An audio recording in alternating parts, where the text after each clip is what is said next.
How are we all doing, people? It's Revival of Wisdom from the Wisdom Academy.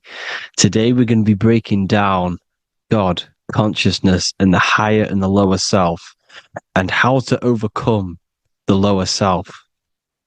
Now, the first thing you need to understand is that you are the invisible intelligence within the brain, within the body. This invisible intelligence is known as the mind. But you are not the mind. You are the observer of the mind, which is the soul, the invisible entity. The mind is your intellect, your intelligence. Now, the mind is, it's hard to put this in words, but the mind is something that gives you the ability to explore the universe. And this inner self is the I am. It's the quiet, the inner self, the voice you see in you hear in your head. This is why within spells high twin, inside, internal. The I is also the number one, which is one line. Because the one and only, is the inner self, which is the I am. This is why you say, my name is Harry.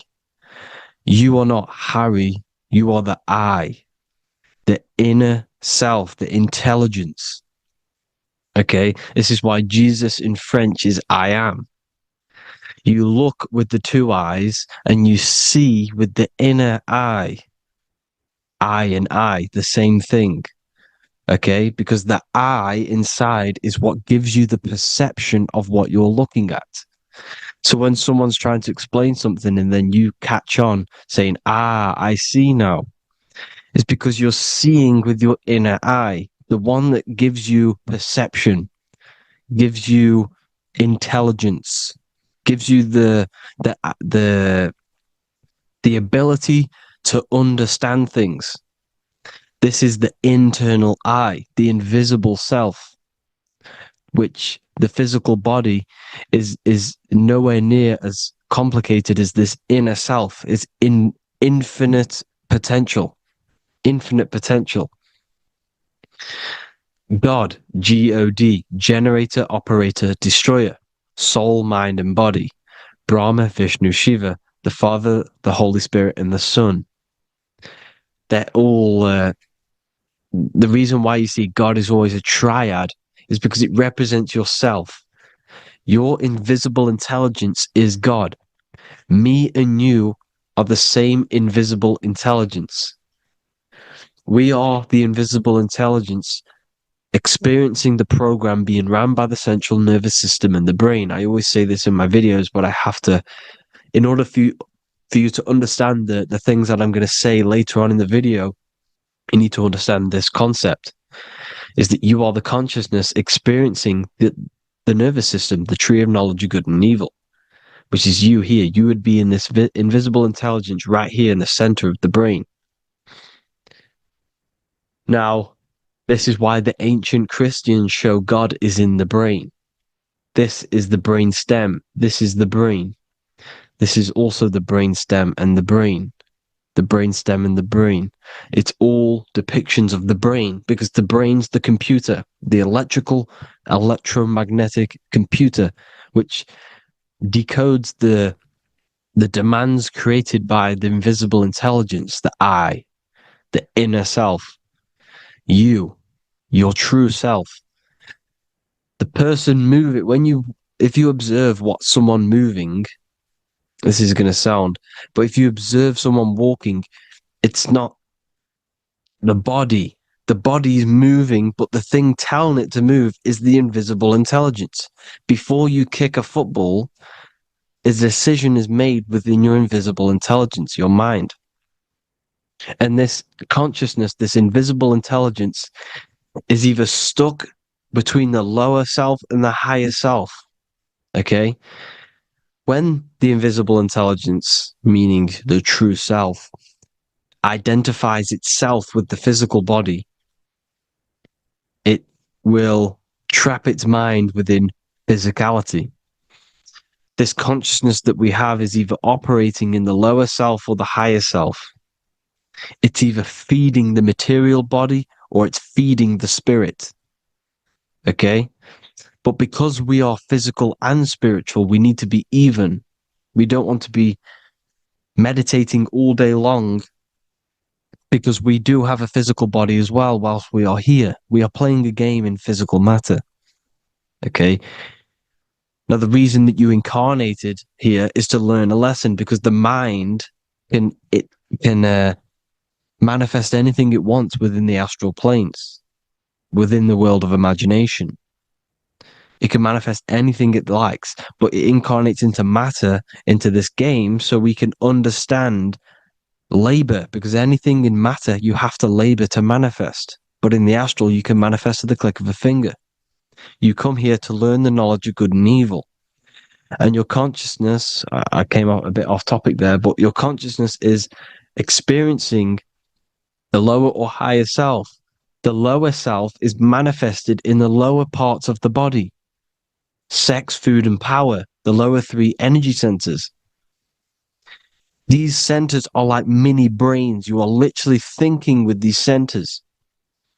And when your mind is stuck within these lower centers, you'll think, have you ever heard the term of thinking with your penis, or thinking with your, you know what, as a man? Even females maybe, but mainly this is a boy saying, you're thinking with your penis. This is a truth. It's truth in plain sight. You think with these energy centers. When you're living off the lower three centers, all you care about is sex, food, and power. Eating, sleeping, and greed. Power's kind of like greed. Now, when we move up to the higher parts of the body, when we live our life within the higher parts of the body, this is considered heaven. Love, expression, intuition, and wisdom.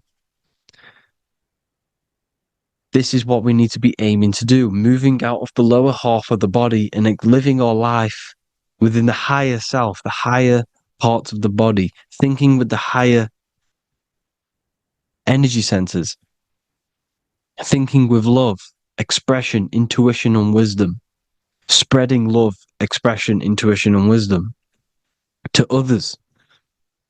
Heaven is even. This is why Jesus is pointing at the heart chakra, always pointing at the heart. Earth rearranged his heart, because in earth you're manifested as a physical being. You're in the heart, good and bad. You need to be balanced between the good and bad, because love can be a demon too. That's a whole nother video, but love can be a demon. Now, the seven chakras are known as the seven seals in the Bible. When the Lamb opened the seventh seal, there was silence in the heaven for about half an hour. This is a verse from the Bible. The Lamb is Aries, which is the higher brain, the cerebrum, Ram, Aries. Because when the Ram opens the seven seals, you enter the kingdom of heaven. Because these chakras seal your invisible intelligence. They seal your true self.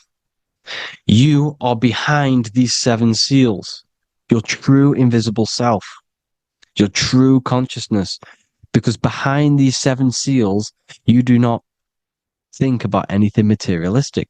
Your intelligence is not material. It's not physical. It's not from the physical world. It does not desire the physical world. The body is the beast. The body's the animal, the lower self, which can corrupt our intelligence. It can corrupt the intelligence. Okay? Now, we need to balance these chakras so that we gain a deeper connection between this intelligence and the brain. Because when there's a strong connection between the brain and the intelligence, your body and the intelligence, you have a strong connection. Therefore, you can manifest what the intelligence is saying at all times. Meaning, when, for example, your higher self, this is intelligence, the higher intelligence is always speaking to you. It's always guiding you. It's always telling you the right thing to do. You can feel it. When you're doing something wrong, you can feel that you're doing something wrong. Because this higher self This intelligence knows what it needs to do here. And when there's no connection between the body and our intelligence, our true self, when we strip away, when you close your eyes for long periods of time, you will figure out you are this invisible, infinite, creative being. There's no words that I can't describe what it is, but it's the voice inside of your head that you can feel when you close your eyes. You are this being inside of the heaven, because this is heaven, this intelligence. And when there's a strong connection between the body, you can manifest everything it's saying. When everything is balanced, when you're no longer thinking with the lower centers, when they're all balanced, you're not thinking in particular with every center, you balance them all, you can manifest everything it says. Your body will act out what the intelligence is always saying. This is God in the brain, the intelligence, trying to touch Adam, representing the lower self. This is why they're not touching. Notice how Adam is resting, but the intelligence is always reaching out, stretching, symbolizing metaphorically saying it's guiding. I'm always reaching out. The intelligence, your intelligence is always guiding you. It's always reaching out to you. But Adam is ignorant of it. The lower self is ignorant of it. And that's why he's so relaxed and God is so stretching out. Because at our highest self, that when you think of when you want to better your life, that highest true version of yourself is God. When you're manifesting this, your highest self, this is God. Your truest form, your most perfect form, that is God. Your highest version of yourself, that is God. Emotions are not what you've been taught. Emotions are not something that should be reactive, okay? You should not let the emotion be you, except that you should experience them instead of letting them become you. You need to understand there's a separation in our consciousness. You have the soul, which is the person who is observing your thoughts. When you think a thought, who's the one observing that thought? The soul, you, the I am, the I, the inner self, the one and only. And inside of every single body, inside of me, inside of you watching this video, there is this same intelligence that is inside of me, inside of you.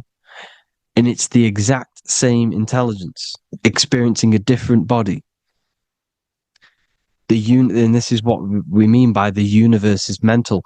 We are all sharing the same ball of consciousness in a different body.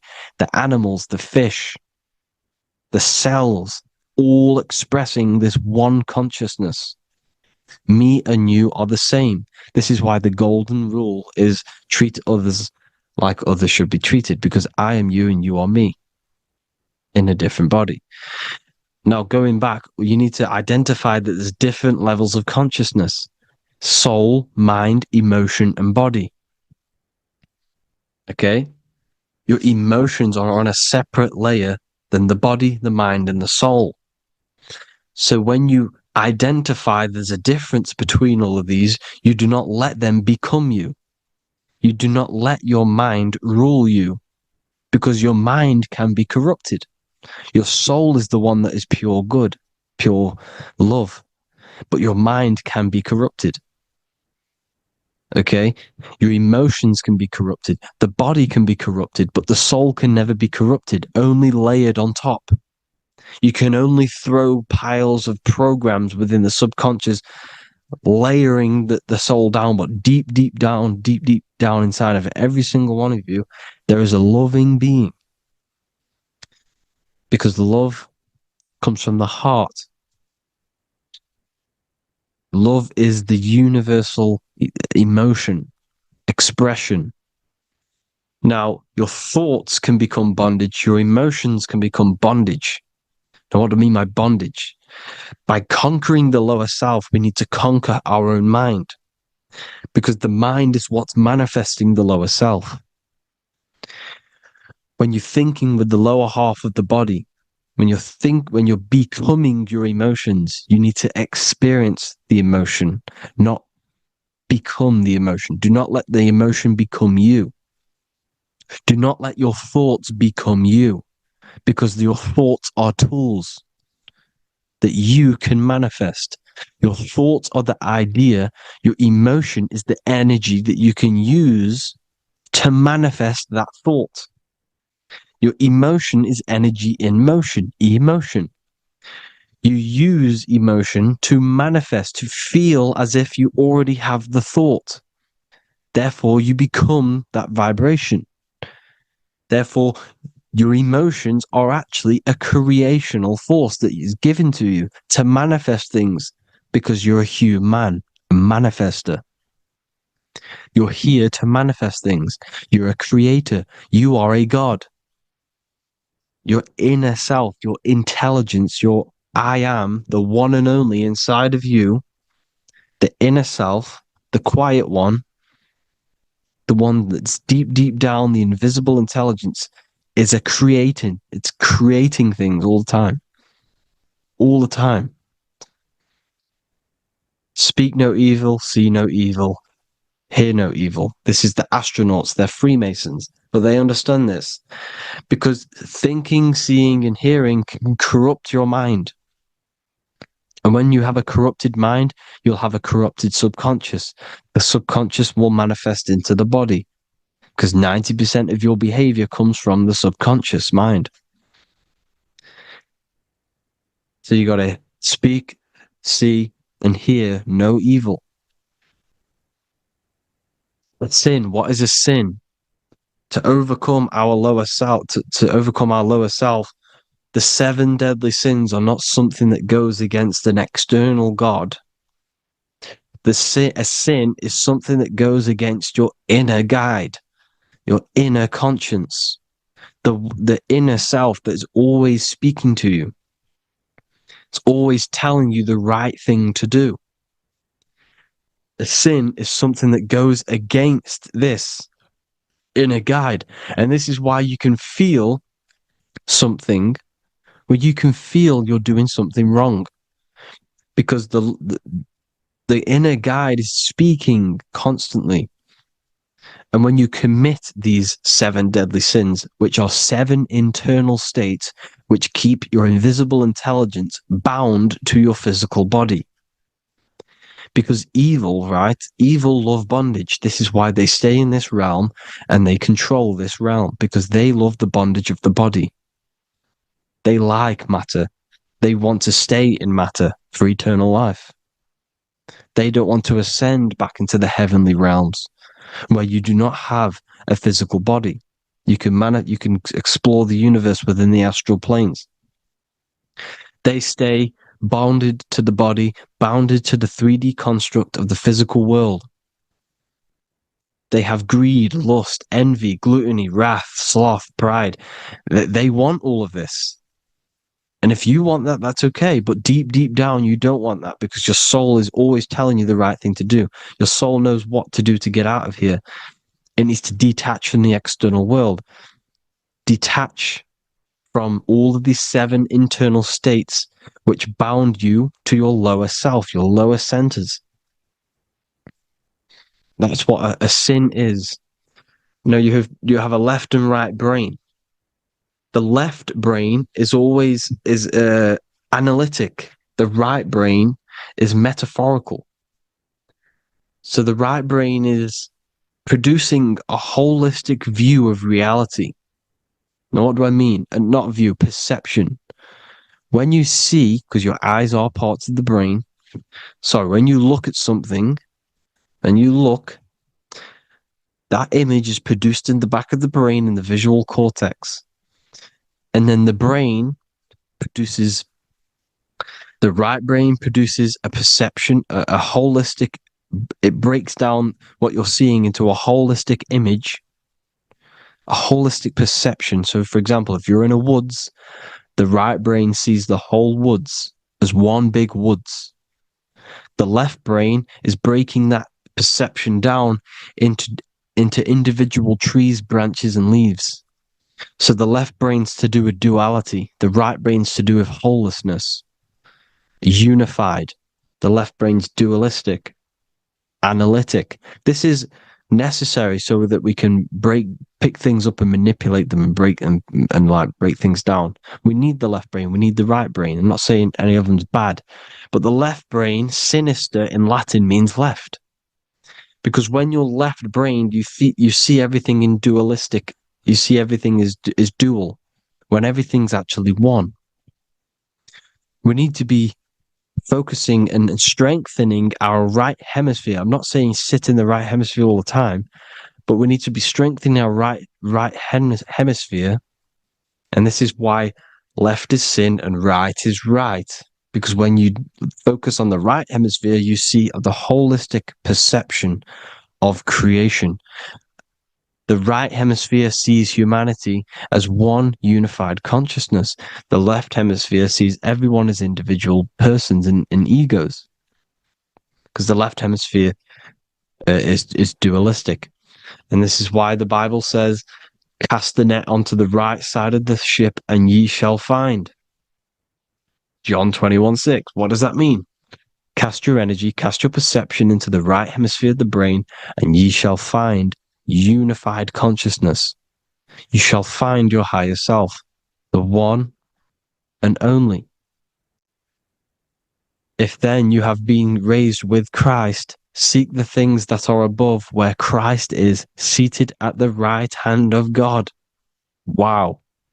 Powerful. What does this mean?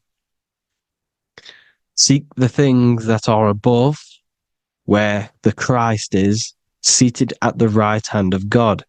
God is your consciousness, your invisible intelligence between the two hemispheres. The right hand of God is the right hemisphere. Seek the things that are above the heart. Love, intuition, expression, and wisdom. Seek the things that are above the heart, the higher self, the higher part of the body. Because when you seek the things of love, expression, intuition, and wisdom, you create a strong aura. You attract the same frequency. And this frequency is heaven, God. This is the Sumerian artwork showing the lamb. This is a step symbolizing stepping upwards, raising up. He's stepping over the lamb up to the bird. His hand is going to the bird. The lamb symbolizes the lower self. Okay? The bird with the wings is in the sky. It represents the higher self. This is why angels always have wings, because it represents the higher self in the sky. The lamb is a ground animal, symbolizing the lower self. He's stepping over the lamb to the bird, his higher self, his invisible intelligence. Horus and Set, Jesus and Satan. Look, Horus has an evil brother, Set, just like Jesus and Satan. Horus is a bird, higher self. Set is a ground animal, lower self, which is the devil and the angel on your shoulder. You see? The right and the left hemisphere. The two wings.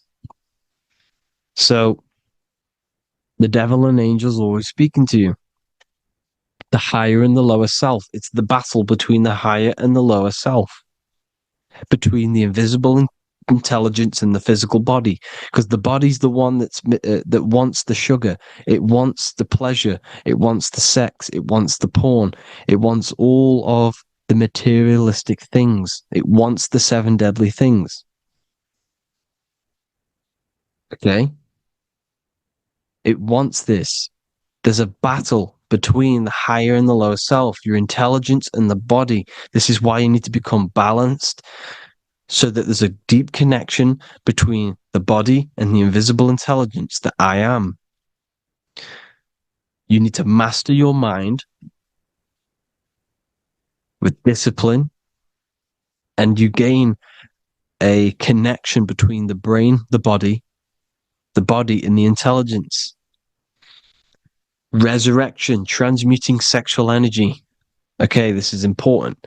Res is resh, which is Hebrew. The early Hebrew resh symbol is the head. This is the head. Resh, erection. Erection is a sexual stimulation.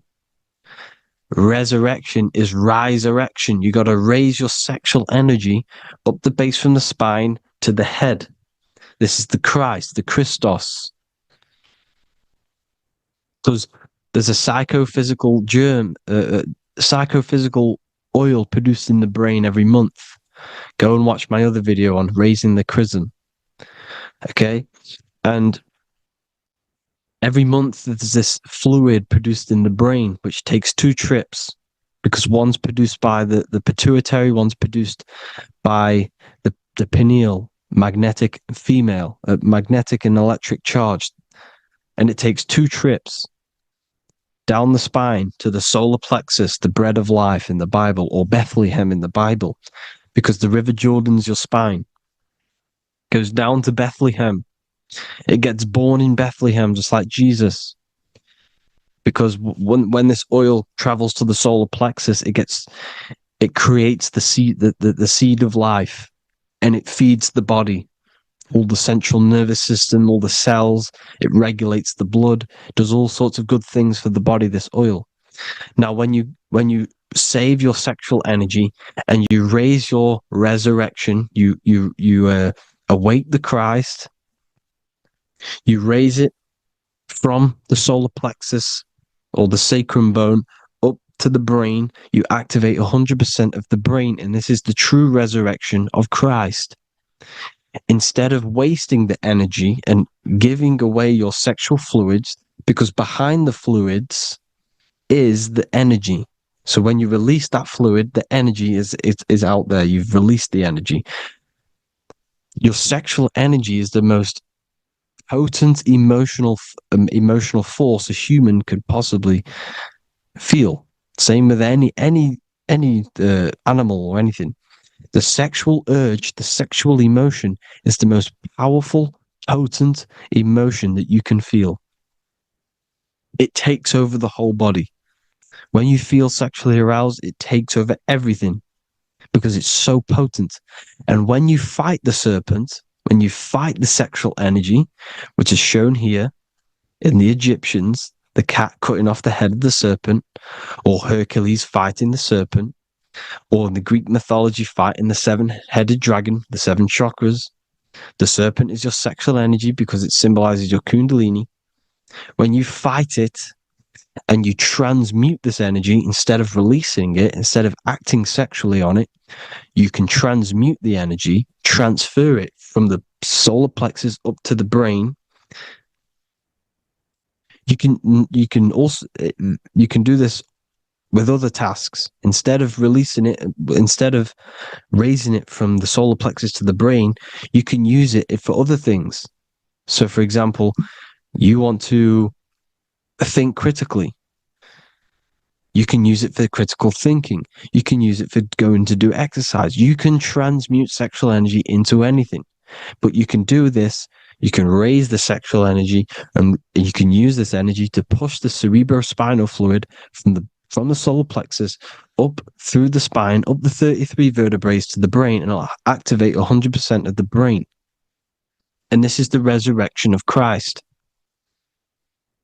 Jesus was never dead. Jesus was never rose from the dead. It symbolizes the Christ, Jesus Christ. Christ is Christos, which means oil in Greek. The resurrection of the Christ, the Christos, the oil. When it activates 100% of the brain when it's raised, and it can regulate all the systems, it can regulate all the blood, it can regenerate the body. And this is the true Antichrist. They don't want us doing this process. The Antichrist is not against Jesus. It's against the fluid in our body that makes us live hundreds and hundreds of years and makes us live as gods. This is the true resurrection.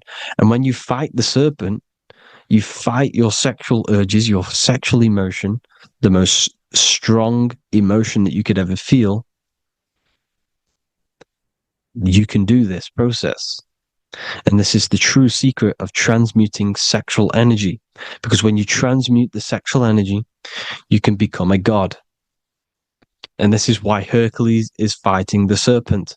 Notice how the serpent is low. He's reaching down to it. It represents the lower self. Because the lower self wants the lust. It desires sex. The body desires sex. There's a fight between the higher and the lower self. But when there's balance, there's even. Heaven is even. When there's evenness between these, this is the kingdom of heaven. This is when heaven is on earth. So at our highest levels of ourselves, the highest level of our intelligence, this is God. God is something that we manifest. We need to achieve Christ consciousness by battling the body. There is no battle outside of the physical body. It's an internal battle. Jesus and Satan have been externalized. Nothing exists outside of you, because I explained in the beginning how you are the consciousness experiencing the central nervous system. Therefore, there is nothing outside of you. It's all internal. Jesus and Satan have been externalized. Why? Because it's business. The church is a business. It's all a business. They've created these figures to be historical when they're not historical. The Bible's not historical. It's all externalized. It's called exoteric, when the truth is esoteric, internal teachings. So anyways, people, balance the chakras, balance the two hemispheres of the brain, balance the conscious and the subconscious. Balance is perfect, the yin and yang. You are spiritual and physical. You live in day and night. You need to be balanced. Oneness. Seek oneness. And this is the true kingdom of heaven. And when we all realize that we are all the same intelligence, the same consciousness expressed in different bodies, when we all realize this, we all realize we're all one. Doesn't matter what race you are. It doesn't matter what race you are, where you're from, your nationality, because none of you are actually from here. None of you are from the physical world. You're manipulating the physical world through the physical body. You are the I am. We all have a soul. Every single one of you has a soul. We all have souls. The reason why they say some people don't have souls is because they're trying to suppress your mind. They don't want you to know that you have a mind. That sounds crazy, I know. But a lot of people haven't realized that they have an infinite intelligence called a mind. And behind that mind, if you can observe your thoughts, the person who is observing the thoughts, you have a soul. Everyone has a soul. Don't listen to all these people saying some people don't have a soul, some people do. We all have a soul. Every single one of us. So anyway, you need to break the lower nature of yourself. At our highest levels, we are gods. Our intelligence, our universal intelligence, the I am, the intelligence that's inside of the brain, is God. Our minds are being corrupted within believing that you are the body, and by the result of this is a society like today, because everyone thinks they're the body, and everyone's living in the lower nature of self, where everyone only cares about themselves. But when we realize we're all one big consciousness ball, we're all the same consciousness expressed in different bodies, there will be peace. So thank you all, people. If you do want to learn more, if you do want to read my book, it's called The Book of Wisdom. I'll put it in the description. It's an amazing book, people. It's going to give you the best understanding possible about creation, yourself, and the world. It's amazing. The Bible, everything. I have just launched a new cymatic library. A friend of mine has just added this to the website. He creates beats, and he creates the purest beats. So they are actually the frequency that it tells you. Most of the stuff on YouTube and Spotify and Apple Music is all, it says it's a certain frequency, but we know these major platforms are all playing with the frequencies of the apps. So if you want a real binaural beats, solfeggio scale frequencies to meditate on or listen to throughout the day, join the Occult Library. You can get a 2-day free trial. I'll put the link in the description. Thank you all, people. Hope you all enjoyed this video. God bless you all.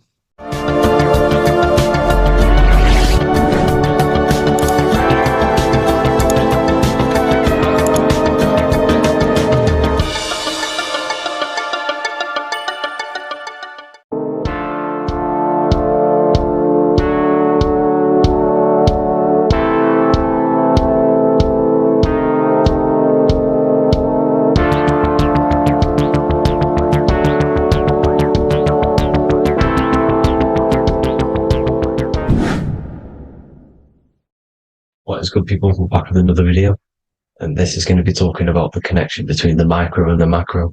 You know, you are the universe, everything is inside of you. So the first thing you need to understand is that the law of mentalism, we are a thought in the creator's mind, everything's being thought into existence. We have a spark of this mind, this same mind of the creator, and everything is a state of mind. Particles or atoms, whatever you want to call them, are a mental thing. They're a product of the mind. Everything's thought into existence. Thoughts influence everything. Thoughts are energetic effects which send out waves into the quantum field around you. And your consciousness is actually the universe experiencing itself, expressing itself, and viewing itself. So we are the creator, but viewing itself in separate bodies. And this is why they call the material world the world of illusions. Because everything's separate here, but we all forget that we are all one. We've all been brainwashed to think we're all separate, but we're all one. We're all the same mind, the same consciousness, everything. So everything's created out of toroidal fields. God created the toroidal field. That's the only thing that exists because the atoms are toroidal fields. And it's the basis behind all creation. As you can see it in the owl's eyes. It creates the infinity symbol. And this was the apple. That apple is a toroidal field. And the toroidal field is made out of dielectricity, which is ether. Ether is black light, and this is counter space. This is another realm. This is what creates God to be omnipresent, to be everywhere at one place at all times. He is everywhere because ether is everywhere. Ether is infinite potential. It connects everything together, and that's what energy moves through. It moves through the ether. And that's black light. Everything is light, as it says in John 4:2, God is light. Everything's a vibrational state of light. So the torus field was made out of dielectricity, ether, black light, magnetism, which is white light, which is the center of the toroidal field. And magnetism radiates, it has no vibration. And then when white light splits, it turns into electricity, which is physical material, and that has a vibration. This is the Holy Trinity. The sun, the moon, Saturn. Saturn, the god of materialism. If you've watched my videos on Saturn, you know that Saturn is crystallizing everything into physical matter. And that's why his old name was El. The ancients called him El. And this is why we get El electricity. This is where El electricity comes from. Because El electricity is only a product of the physical world, which is redshift, blueshift, Adam and Eve. And this is what creates the redshift, blueshift is what is a product of magnetism. When magnetism, white light splits, and this gives us vibration. And this what creates the toroidal field, which is the basis of all physical creation. The sine wave is created out of the magnetic wave and the electric wave. The electric wave is the blue wave, and the magnetic wave is the straight wave, which is radiation. This is vibration, frequency. So the magnetic wave is straight, and then you have longitude and amplitude, which is depth, which is dimension. You see how the electric wave has depth and dimension. This is why you get the cross. This is the cross of Earth. This is the symbol of Earth, of bondage, of physical matter, because it consists of magnetic wave and depth, which is electric wave. And this is where you get the sun cross or the earth cross, whatever you want to call it. It's the cross of physical matter, and the ancients knew this. This is why they used that symbol. Red shift, blue shift, which is the toroidal field, is the basis of all creation, physical creation. And this is why you have the police siren is red and blue. The Matrix movie, red pill, blue pill. You have red blood and blue blood in your body. The Democrat and Republic, the two parties, red and blue. Like your taps on your taps, you have a red and blue tap. One's generative, one's destruction. Fire, destruction, water, generative. So this is the basis of all things. And electric wave has dimension, like I've already said, depth, material, and it's measured in hertz.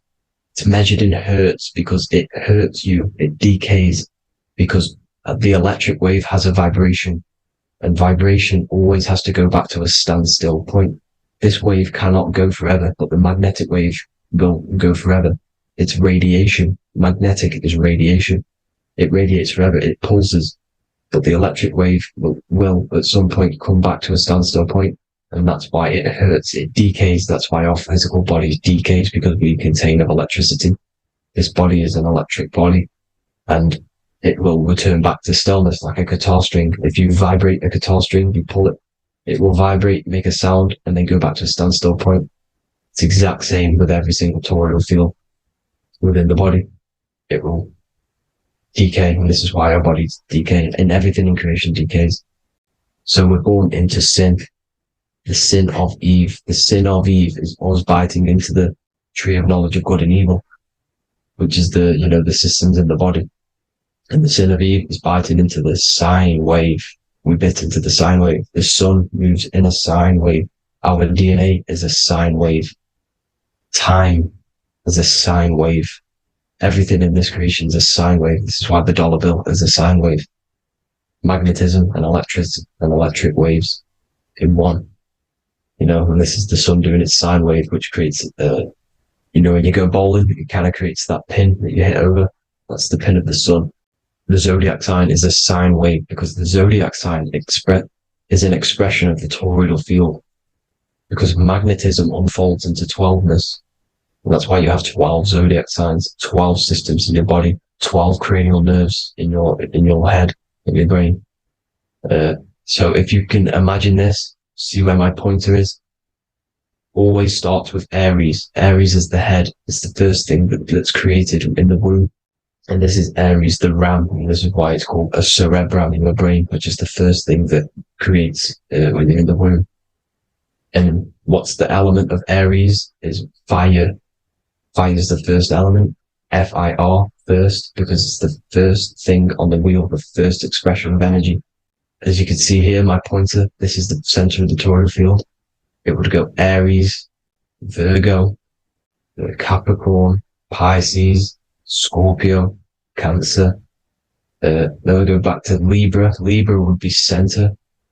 But you see how the toroidal field is the expression of the 12 energies. That's what the constellations are, the energy expressions of the toroidal field. So it would go outwards, starting from Aries here, all the way back to Pisces, which is on the bottom half. But Libra would be the center. That's why Libra is the equinox. It's the equinox. Libra is when it goes from summer over to autumn. It's the equal. It starts to transition into the winter side. Equinox, equal, which is Libra. And that's why Libra has the two scales. It's symbolized with the two scales. That's because of, the sun moving over. It's being judged. It's equal now, but then it's going to tip over into the winter. That's why Libra is here, the center of the sine wave. Like I said before, magnetic energy unfolds into 12ness. Magnesium is number 12 on the periodic table.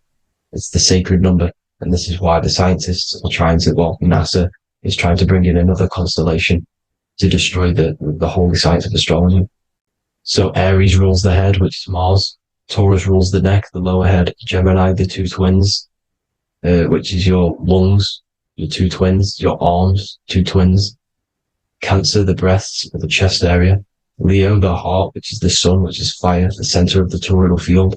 Virgo, the belly, which is the intestines, Libra, the kidneys, the two scales, the kidneys, balancing out everything. Scorpio, the sex organs. Sagittarius, hips and thighs. Capricorn, I've missed that out, which is the kneecaps. Capricorn, kneecap. Aries, which is the ram, which is the cerebrum in your brain.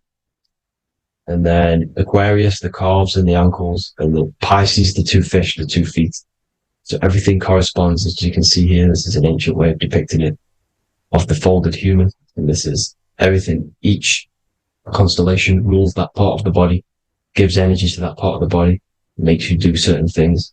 So magnetic energy unfolds into 12ness, electricity unfolds into 7s. That's why when you get electric, the light spectrum that we see, it consists of 7 colors.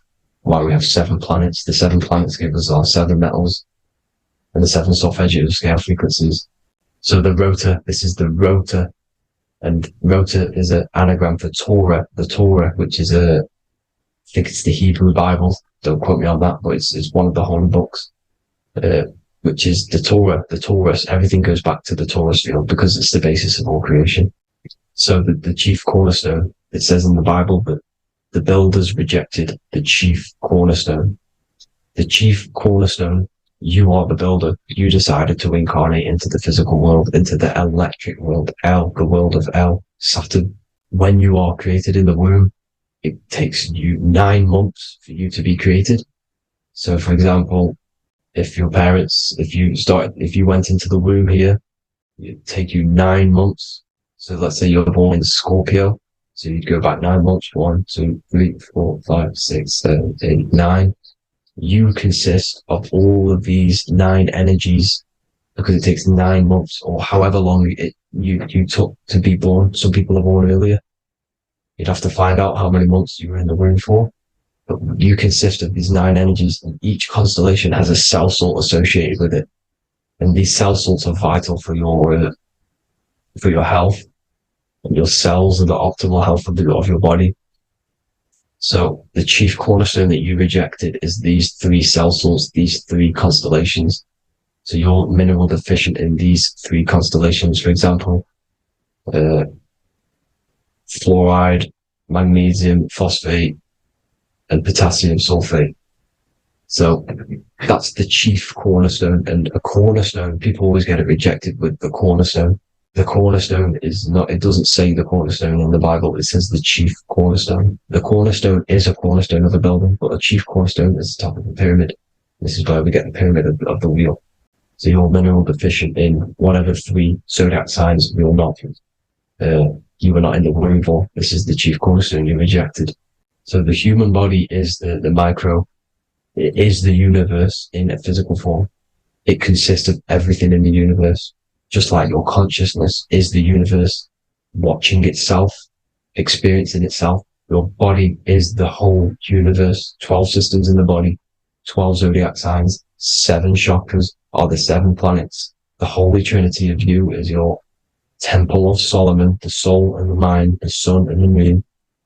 You know, everything is in you. You consist of everything, all the energies, everything. Heaven and hell. Heaven and hell is a mind state. It's a state of the mind. Head, H-E-A, which is heaven, and the heel, the bottom of your foot, is hell. And the bottom of your foot is the soul. So they're basically saying, large wordplay, they're saying that your soul is in hell because, you know, with the elites being in control. So they call the bottom of your foot the soul, trying to say that you're in hell. The Christ is in you. And this Christ is Greek for Christos. Christos is Greek for the oil, and this oil is produced in the cerebrum, the Aries, the ram, the cerebrum, it goes down the pineal, the pineal and the pituitary are underneath the cerebrum, goes down the pingala and the ida, the pingala being the positive charge connected to the pineal gland, pin, and the ida connected to the pituitary, and this is the 2 serpents going down the spinal column.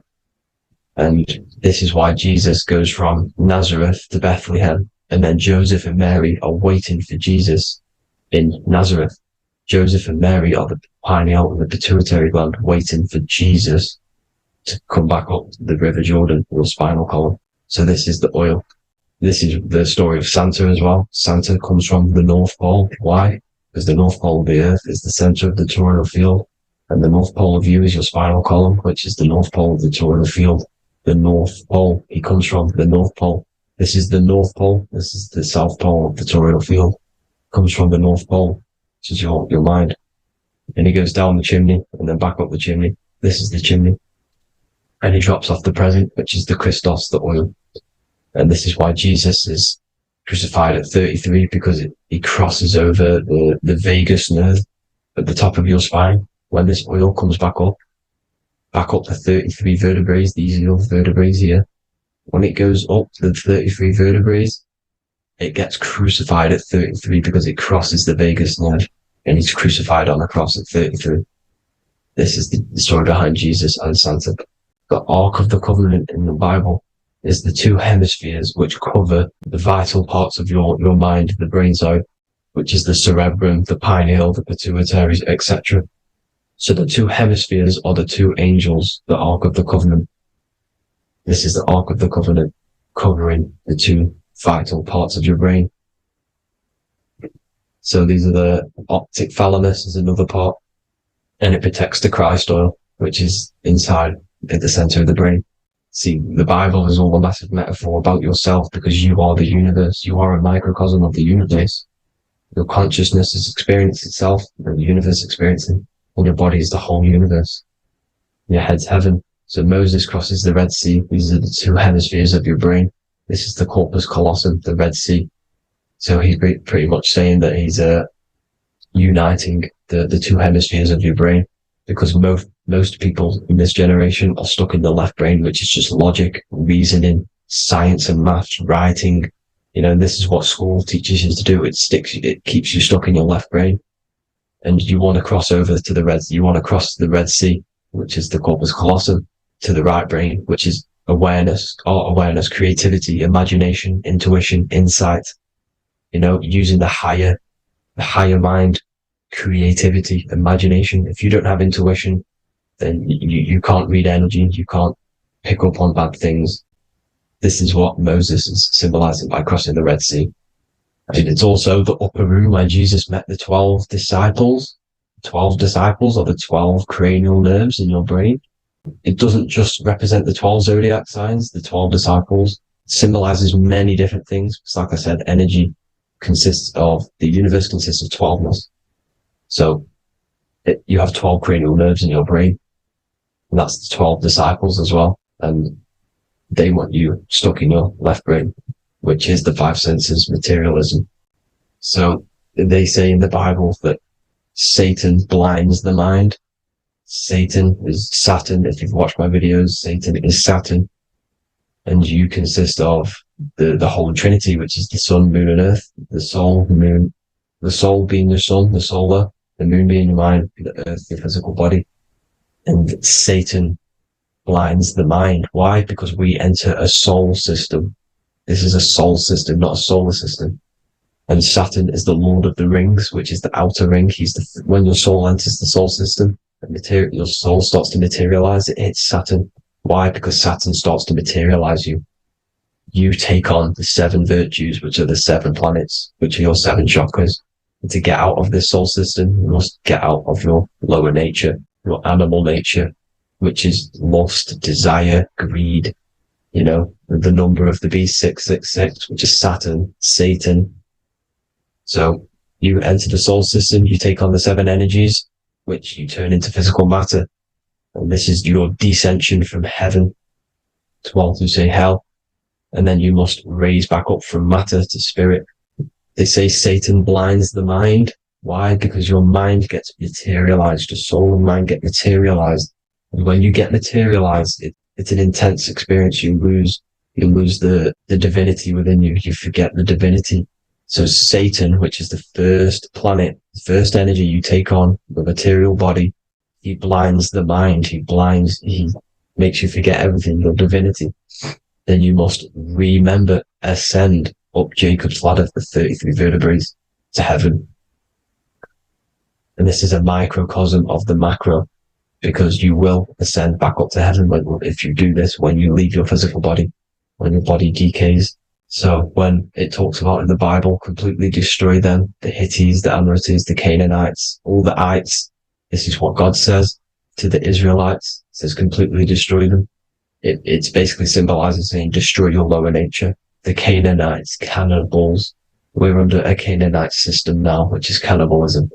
And this is flesh eating, lust, greed, all the demonic stuff, all the lower vibrational stuff, you know, the lower nature, eating, sex, and survival, the lower three chakras. You must get out of these lower three chakras and return back to spirit, which is heaven, which is spirit, love, being holy, being truthful, being passionate, going back to Satan blinding the mind. All of the planets are made out of these three symbols. Satan blinds the mind. And that's why Satan's symbol, this is the symbol for Saturn, Satan, the symbol for Saturn is the cross, which is physical matter, the earth, over the moon is your mind. So the Saturn symbol saying matter over mind, he blinds the mind, Satan blinds the mind once you enter the soul system. And you must remember, in the Bible, it talks about the Genesis, which is Eve, the sin of Eve, which is biting of the tree of knowledge, with the serpent, which wraps around the tree. It says the serpent placed himself on the tree. Well, the serpent is the spinal column. It's the serpent telling you eat from the tree of knowledge of good and evil, which is your nervous system. And eating from the tree of knowledge of good and evil is doing bad things. For example, over-sexualized, overeating, eating the wrong food. That's eating from your nervous system. It's decaying you, and it's preventing you from achieving the God self, the God consciousness. This is the symbolism of, you know, the tree on the serpent, telling you to eat from the left brain, with the left brain being the sinister. Sinister is Latin for left. That's sin. Sin is left. And left is lefty Lucy, Lucifer, right, righteousness, right, God, godly. The tree of knowledge of good and evil, which is your nervous system, because it determines good or bad. You know, that's the only thing you experience in this world is your nervous system. And then the tree of life is the cardiovascular system, and the Garden of Eden is your body.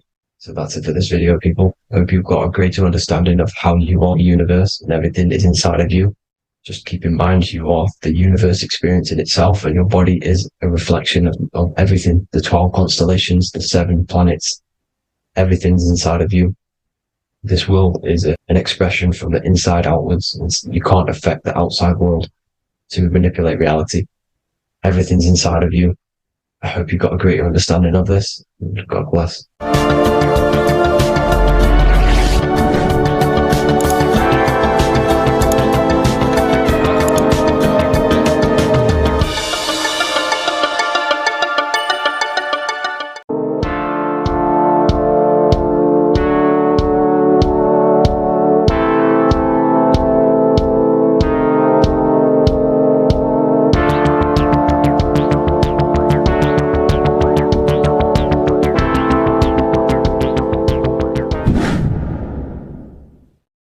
What is good, people? It's Revival of Wisdom. I hope you're all doing well. And this video is how to raise your holy oil or your kundalini. Let's get straight into this. So this is a monthly cycle. Every month, when the moon is in your zodiac sign, this oil is released. Now, the moon is in control of monthly cycles. For women, it's the menstrual cycle, and as well, this holy oil cycle. The moon changes sign every 2.5 days and passes through the zodiac signs in 27 days. So the moon tells the day, the sun tells the time, the stars tell the month. This reality is a massive clock, if you like to say. It's a cycle. Okay. The moon controls the night, emotions, water, fluids, and the mind. Okay. So this oil is produced in the claustrum. It's produced in the claustrum, which is here, right? This is where you get Santa Claus from. Now, the claustrum is at the center of the brain, and it is next to the pineal gland and the pituitary gland. Once it starts in the claustrum, this is the holy present. This is the present that Santa gives to us, Santa Claus. And it goes to the pituitary gland and the pineal gland. And what's connected to the pituitary gland and the pineal gland is the Ida and the Pingala. The Pingala is the pineal gland's nerve, which is the honey, which is the positive charge, electric. And the pituitary is the Ida nerve, which is the magnetic charge. This is the milk, the land flowing with milk and honey. This is the brain, the heaven, heaven, okay? And it travels down the spine using these two nerves, these electromagnetic charge. And this is what the ancients symbolized with the two serpents wrapped around the spinal cord, the Ida and the Pingala. And this travels down to the sacrum or the solar plexus. Okay, so once it's here, okay, the spine is an elongation of the brain. So the spine is pretty much the brain. It's an extension of it. And it's kind of a microcosm of how we descended from heaven to physical reality, to physical matter, which is our consciousness has done. Our consciousness has descended from heaven into physical matter. And this is a microcosm of it. Okay. So once we're in the sacrum bone, this holy oil, like I've just explained, this holy oil starts in the Santa claustrum, goes down the chimney to the sacrum. This is the sacrum, the solar plexus, and drops the present off at the sacrum. Now, once we're at the sacrum, we need to raise our vibration to take this oil back up the spine. Okay.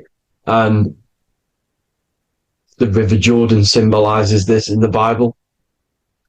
King Herod wants to kill Jesus in Nazareth, which is here, this is the River Jordan, is Nazareth. He goes to be born in Bethlehem and then goes back up to Nazareth to Joseph and Mary. Joseph and Mary, the pineal gland and the pituitary gland.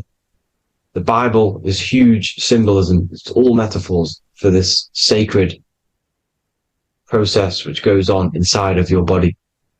You are the Temple of Solomon. You are the Holy Land. The Holy Land is your brain. Once this oil is at the sacrum, you need to raise your vibration in order to take it back up. Once this oil has gone back up to the pineal gland, it activates the crystals which are wrapped around your pineal gland. Your pineal gland is this tiny little beam here. This is the claustrum. This is the pineal gland. And it's wrapped in crystals. And when this oil travels back up the spine by raising your vibration, back to the upper room where Jesus met the 12 disciples, or the 12 cranial nerves in the brain, and it activates and it turns on this pineal gland. And once it's turned on, it illuminates all the cells and the nerves in your brain and turns them all on and activates the higher God man, the God consciousness, Christ consciousness. And it regenerates the whole body. This is the secret to regeneration. It regenerates all the cells in the body.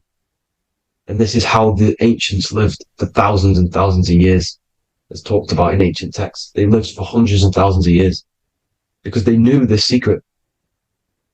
And this fluid, this brain fluid, the secretion, or the Christos in Greek, which means gold, because this is the alchemical process from turning lead to gold. Your body is the alchemical furnace. Now, the ancients knew about this center of the brain because they symbol it. This is the Eye of Ra, and it's the brain. And this is what's wrapped around our consciousness. Our consciousness isn't wrapped around the brain. The brain is built around the consciousness. We are the consciousness. You don't have a soul, you are the soul. Okay? Now, the head, heaven, hell, heel at the bottom of your foot, that's hell. Head is heaven and hell. Simple. Now, the pineal gland produces DMT, which is dimethyltryptamine, which is known as the spirit molecule. So, let's move on. Now, when this oil travels up, back, the spine, the chimney,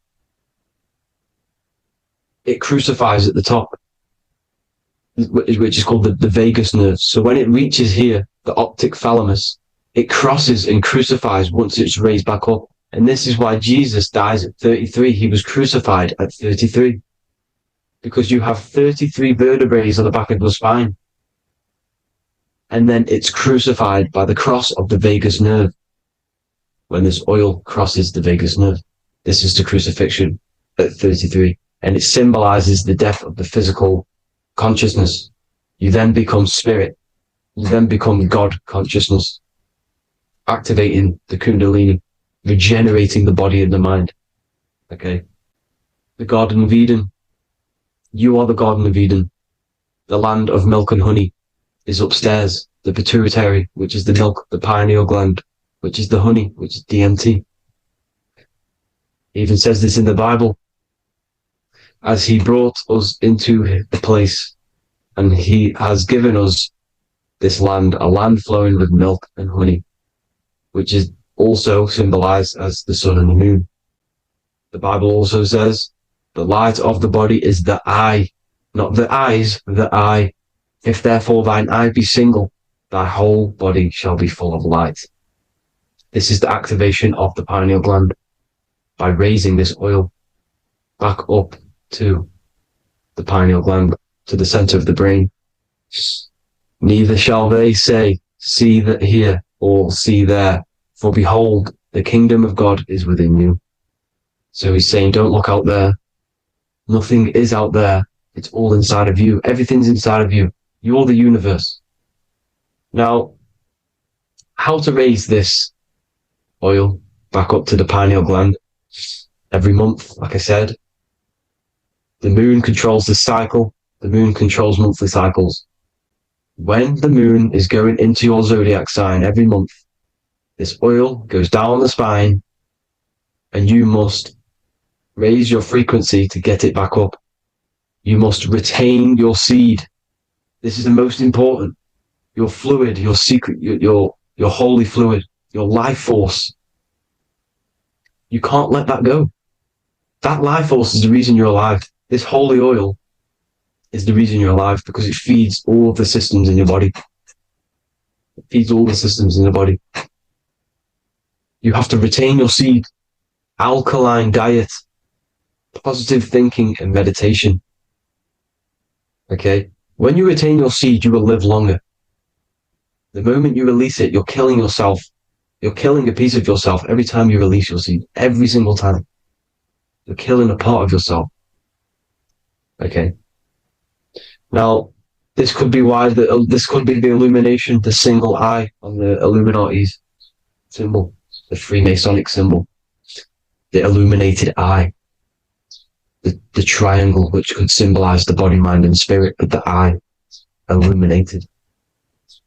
Now, in the Bible, it talks about the two trees, the tree of knowledge and the tree of life.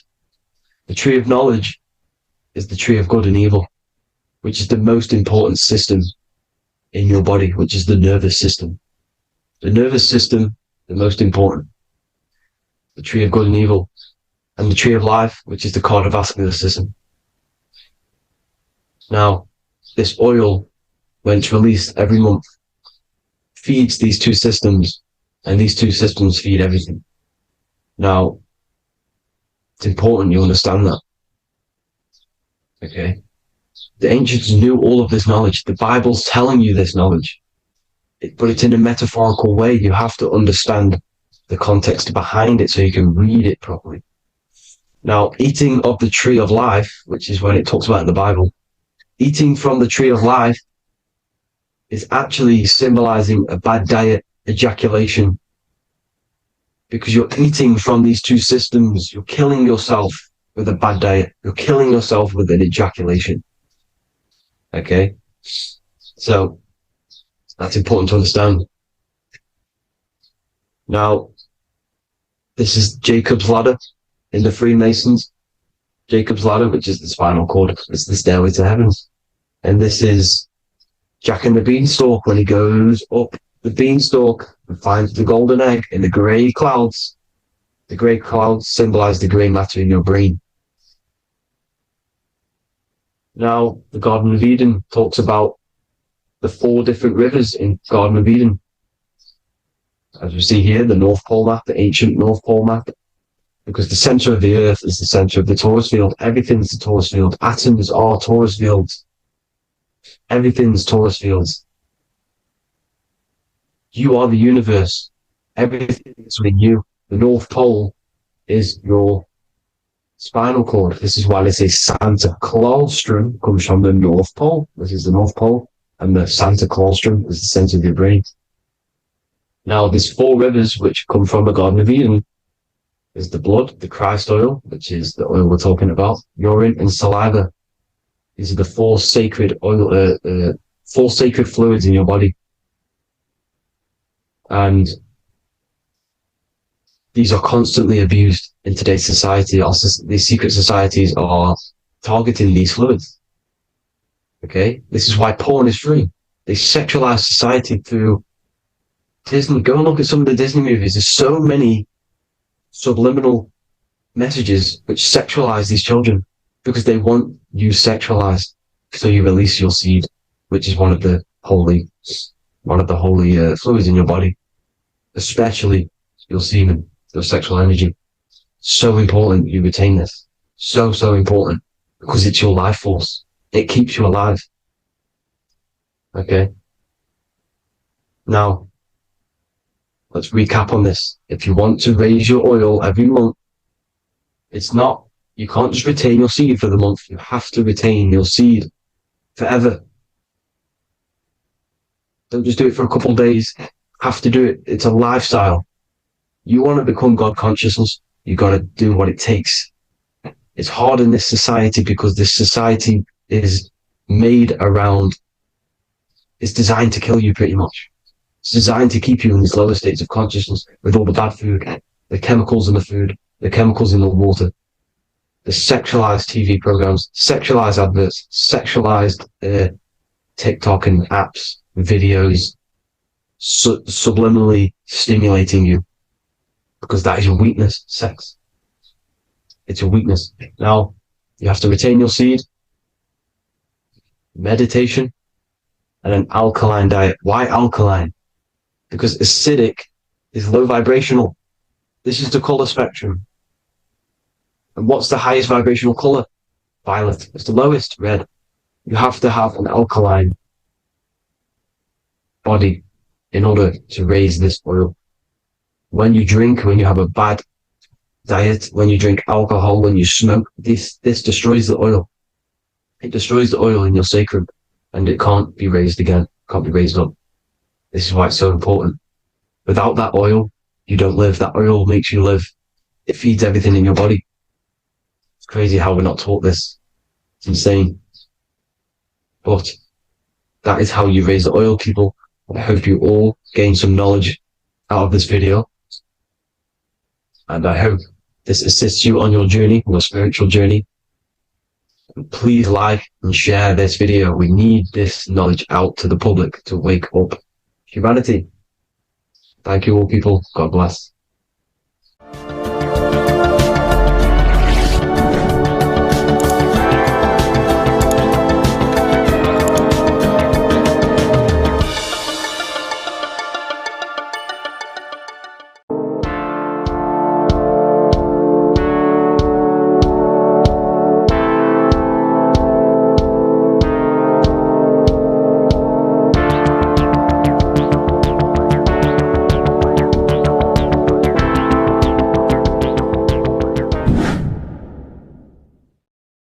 What's good, people? We're back with another video. This is going to just be a quick video. Manifestation, magic, bending reality. So let's jump straight into this. So you have a conscious and a subconscious part of your mind. The conscious is what you're conscious of, what you're actually doing, where you can choose or not. However, the subconscious is the part of your brain which is automatic. So all of the systems in your body, like the digestive system, your heartbeat, these are automatically being ran. And you do not have to tell these systems to do anything. You do not have to consciously tell your heart to beat. It's automatically doing it. And this is what the subconscious mind is controlling. It's like the dark aspect of your brain or your mind. It is the way bigger aspect of your mind. Okay, it controls all the systems in your body. Okay, and this is where all of your programs are. So when you're in it from your childhood, what you've learned in school, all of these things are being kept in your subconscious, maybe traumas and stuff like that. So the subconscious is the female aspect, and the conscious is the male aspect, because the male is all about action and doing, and the female is more about creation, creativity, intuition. So you have a right and a left hemisphere of your brain, and these are obviously male and female.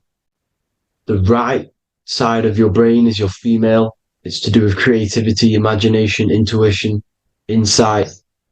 Okay. And this is one of the most important sides of the brain. This side of the brain is the most attacked by the elites, whatever you want to call them. This side is one of the most important, because obviously your intuition is a massive part of reality. And if you don't have intuition, then you lose track of the things around you. You can't consciously feel if things are wrong or right. They don't want you to have intuition or creativity or imagination. They want you in the left side of your brain, which is just reasoning, logic, and basic things. So they just want you to tell you what you want, tell you what to learn, and then that's it. They don't want you thinking for yourself, which is the right side of the brain. So whatever the conscious side of your mind impresses the subconscious side of your mind. So if you do affirmations, for example, if you consciously do affirmations every day, you're reprogramming your subconscious mind. You're impressing a vibration and a word into your subconscious mind, and therefore it will reprogram it. So the male and female aspect are symbolized by the Star of David as well. The male being the upside triangle, the female being the downside, connected all in one, because we both have male and female energy. So every thoughts are electric, which is the male aspect. Emotions are magnetic, which is the female. Each thought creates a wave of vibration in all directions. So think of it like a water drop in a pool, but it going out in every single direction. It's not just flat. And these thoughts have a certain frequency, has a certain vibration. That vibration has a certain frequency. And this affects your aura. Every thought, every emotion directly impacts your aura and the strength of your aura. So if you're angry all the time, your aura in the astral plane will look red. However, if you're happy, it'll be more like blue and green. So it's very important. Your electromagnetic field is created out of your emotions and thoughts. And that affects reality, because you're 60% water, and frequency and vibration creates certain patterns and has a certain effect on water. And we'll get into that after this slide. So each thought that people are thinking around you, you are actually subconsciously picking up these thoughts, because it's emitting this vibration in all directions. So this is why you can pick up thoughts of other people on the odd occasion. However, when you're more in tune with your intuition, your right side of your brain, you can start to pick up on vibrations, thoughts, and other people's auras. You can pick up on the energy once your third eye is open. and you know whether you should be in that environment or not. This is what we call an atmosphere when we go into a room and you can feel the tension if someone's been arguing, for example. This is the atmosphere, this is the vibrations, these are people's auras emitting these certain frequencies and vibrations. Okay? So our aura is contained of multiple layers. Obviously, we have the physical body. This is the electromagnetic layer. However, you have the different planes of existence, the spirit, mental, astral, etheric, and then physical. The physical is the lowest plane of existence. And the physical plane is a product of all of the planes above. So the mental impresses on the astral impresses into the etheric, and then the etheric creates the physical object. So the mind is the root cause of reality. The mind is the cause of everything. Your consciousness is pure cause. There's no effect. Everything you see in this reality is the effect. Everything that you experience is the effect, because the root cause was the mind. The decisions you made you experience that certain experience. And that decision was created on the mental plane. And this is just pure thoughts. And thoughts are things. If it exists in your mind, it is a thing. It's a certain frequency. So if you have a certain level of thoughts, if you're thinking positive, for example, you're going to have a strong aura, you're going to have a higher vibration. And that attracts like. Like attracts like when it comes to thoughts and vibrations and electromagnetism. So if you're thinking positive all the time, speaking positive, doing positive, you're then creating a higher vibration, and that's going to attract people on that similar frequency to you.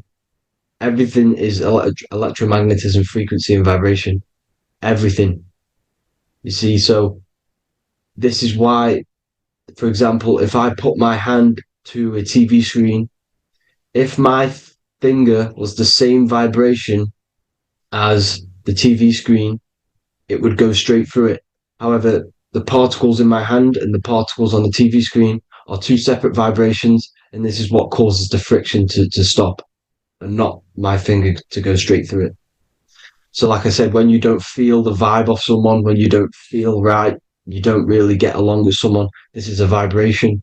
Your vibrations are not matching, they're not similar, they're two complete different vibrations, and they're not aligning properly. So music has a massive part on this. Music is a massive, massive tool for the elites, because music is frequency.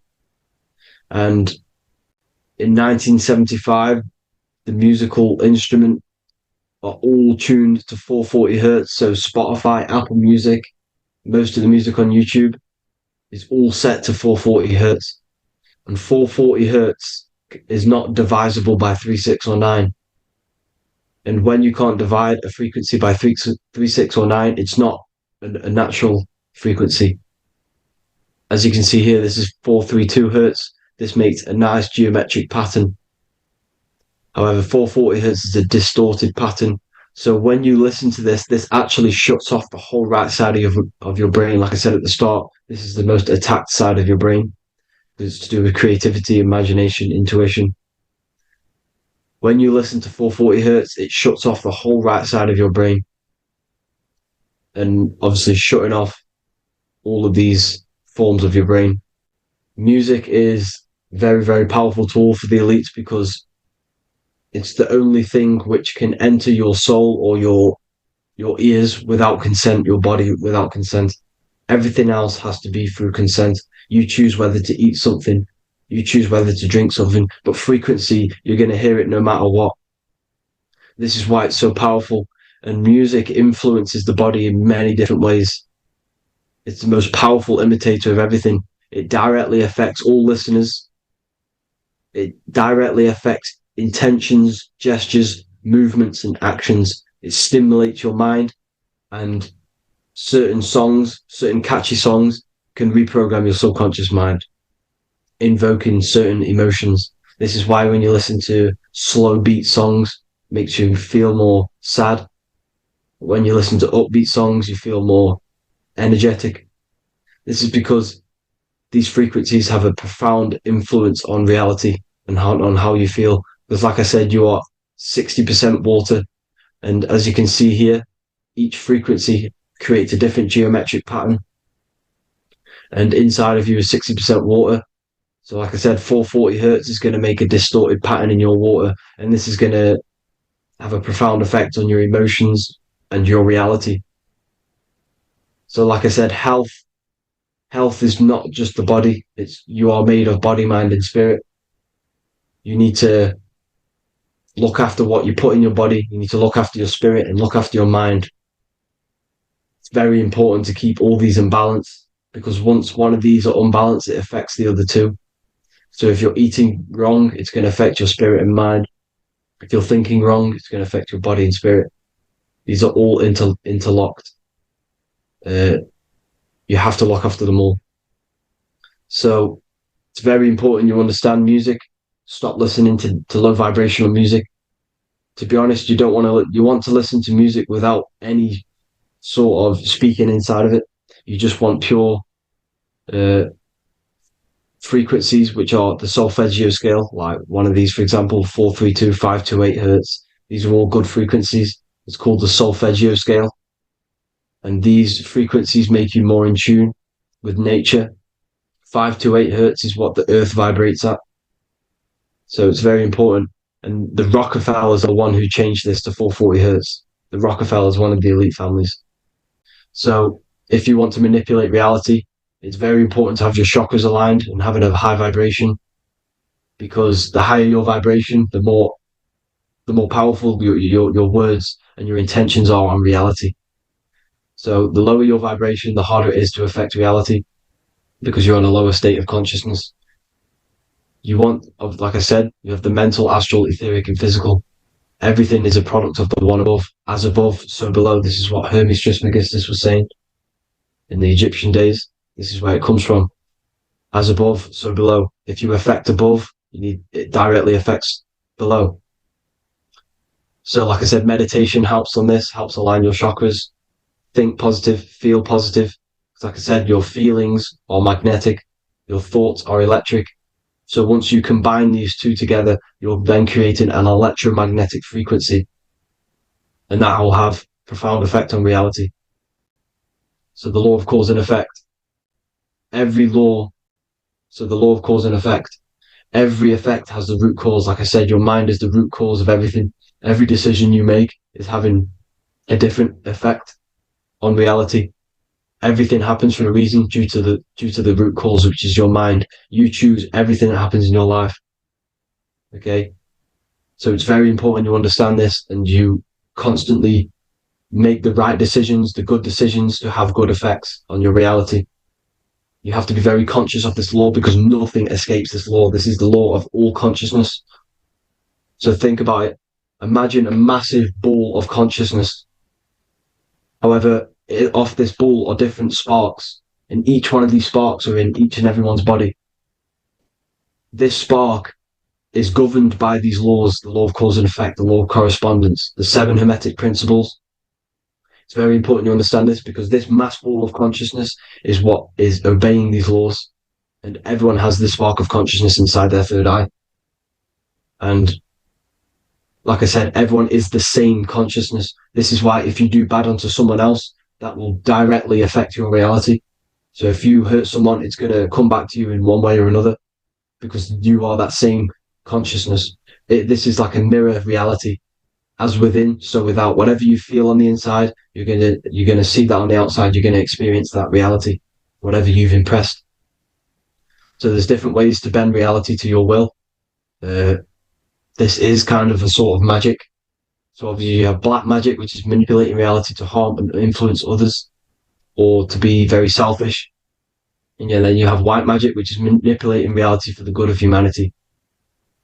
So you do have to be very careful with your intentions, people, when you're trying to manipulate reality, because this is nothing to be played with.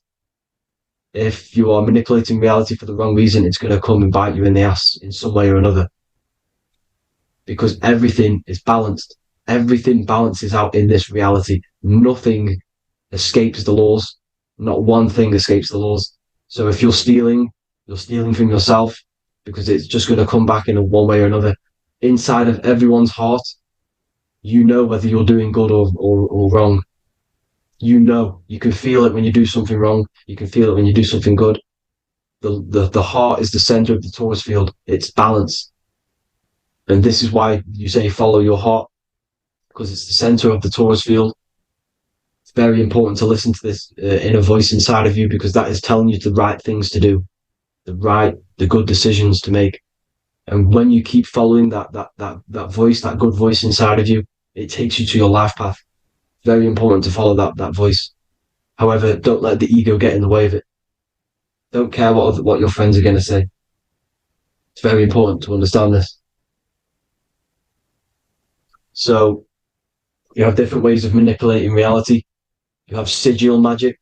This is where you create your own sigil or symbol. You create your own sigil and symbol, and then you charge it. You behind that symbol, you have an intention.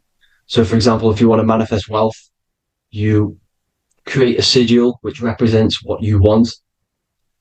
You create that sigil, you draw it out, you charge it, because wherever your attention goes, energy flows. So whatever your attention is, you're sending energy that way. So what you do with your eyes and your hands, you place attention on the sigil. Imagine that it's glowing. Imagine that you're sending energy to the sigil. And then you burn the piece of paper once you've done this. And then after this, you meditate on that symbol. You constantly think about that symbol, because that symbol is the frequency, is the thing that you want to manifest. So that's one way. Or you can just meditate on your reality. So imagine yourself having already what you have. This is what they call a mindset. You must set your mind to the frequency what you want to manifest. Okay? So if you want to manifest wealth, for example, imagine yourself being wealthy. What would it feel like? What would you be doing? Imagine a scene in your mind.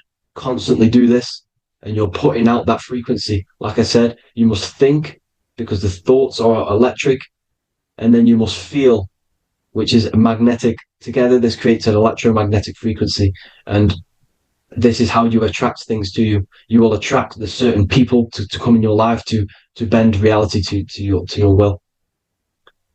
Okay? Or you've got mirror magic.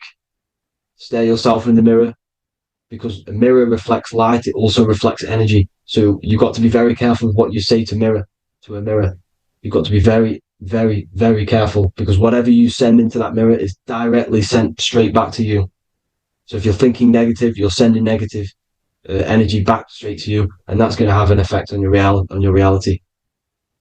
Affirmations are very important, because your words are frequency, your words are vibrations, and each word you say has a certain frequency. If it's positively charged, it's going to affect you positively. If it's negatively charged, because like I say, your brain and your mind is like the director of energy. That's what your brain is. And it directs energy into certain things. You can either positively charge it or negatively charge it. And this brain is creating your reality constantly. It's manifesting your reality constantly in the present moment. So this is what the government knows. The government know your mind is the root cause of reality. This is why they call themselves a government. Government. The New World Order is not being manifested by them. They are controlling the information. They are controlling your perception of this reality. And they know the mind is the root cause of reality. Therefore, if they control your perception of reality and your information, what you believe, you're going to manifest that information, that perception. So we, the people as a collective consciousness, are the ones manifesting this New World Order. You see, so this isn't black magic. They're actually tricking us into manifesting their plans, this New World Order. You see, this is how smart these people are. They know how to get around the laws of reality. They know how to bend reality to their will without facing the consequences. They're getting humanity to do it. You see, there is a collective consciousness. As like I said, we all have that same spark of consciousness, right? So as a collective consciousness, we are on a very low vibration at the moment. However, we are waking up rapidly. There are more and more people waking up at the moment, and light always chases away the shadow. Light is a lot more powerful than darkness, you see. So one person waking up has a massive effect than one person being asleep. It has a profound effect. Because like I say, the light always chases away the darkness. It's more powerful. The light is always more powerful. High vibrations are more powerful than lower. So that's it for this, people. I hope you all enjoyed. This is a short, quick video. God bless you all.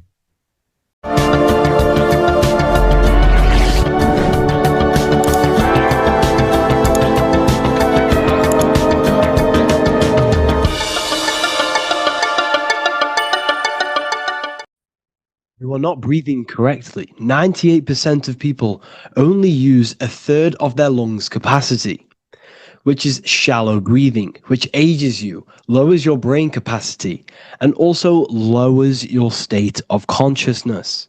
So it's essential that you breathe consciously on a day-to-day basis, because this is what truly elevates your consciousness. I am going to give you the key for you to raise your consciousness just through breathing alone. Such a simple thing, but yet the most effective way for raising your state of consciousness and becoming more spiritually and mentally advanced. So tune in for this video, and I'm going to show you exactly how to do it and the symbolism behind breathing.